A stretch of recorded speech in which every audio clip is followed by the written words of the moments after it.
Yak in bana ibe chan chu kami kha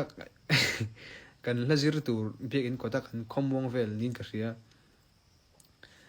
thlamin lak ro katia ka bulom khatu nge pong khator som te khani mai thei bet ve mai mai ni kha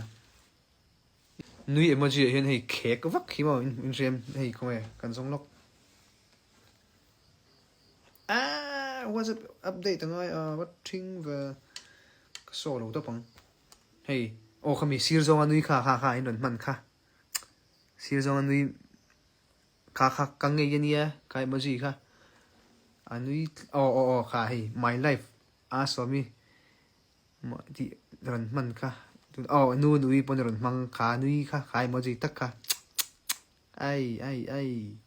ka mang ve ngai lo reng po mo lal dini khiang te pon ron mang hei khek vak kha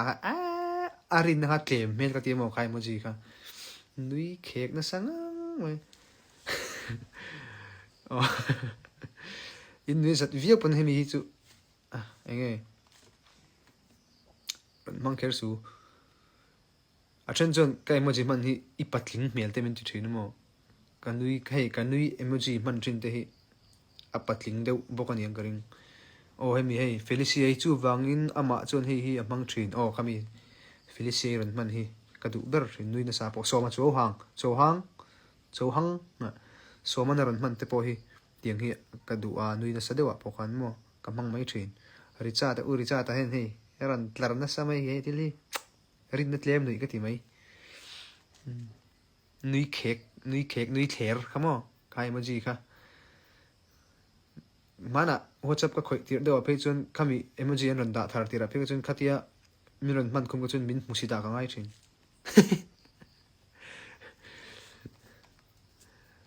hei si te ani tia hetia nui ron man poi anui he chim om mel ko ti mo si te ron man hi in moem comment a hian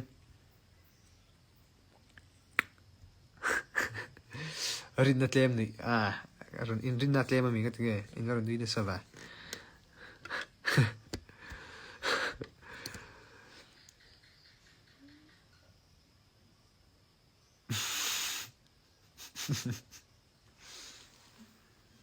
kum som panga mi pa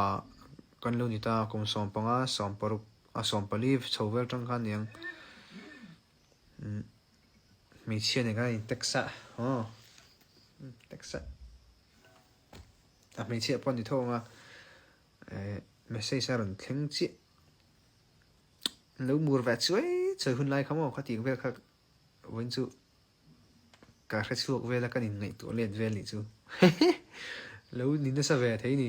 moi khan kha lps na an kom na khanin mi pare me chia anin du ti po an sheton ve ma se an shil ngam lo ati vela sei khan siam khan vel kha la phu chu thim ti ka chak ve thin kha tiang ji ka mo tin call pe chu hei call in bek pe ka chu ka zak thei lu tu ka guruji hello guruji pon join ne noni point ve thau garian kum som pa ni som pathum som pali som panga som paruk som pasari kum som paret ni thleng pon yang som ni thleng pon ni mai thei message kan donga kan lemur chuai chei hun lai mo oi aron message aron thon aron thleng a type ti vel ka mo sms hun lai vel kha in thapa ve mo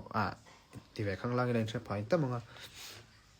sms hun lai ta ge po alo mang ve na sa thina mo ko la in biak te khanin soitur ka shelo theilu tukka phone flashlight ti kha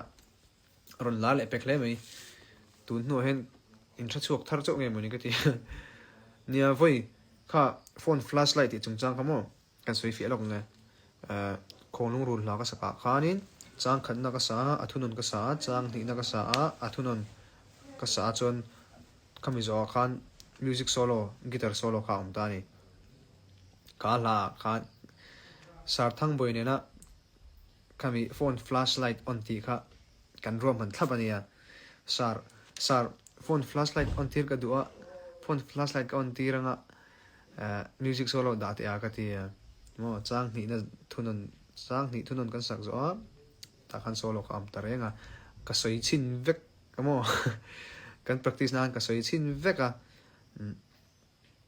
isoi zum man angem te kamin tia vel khan kain bo sei thlap ani voi thum lai ka soi zum man le khala kha khong ai phone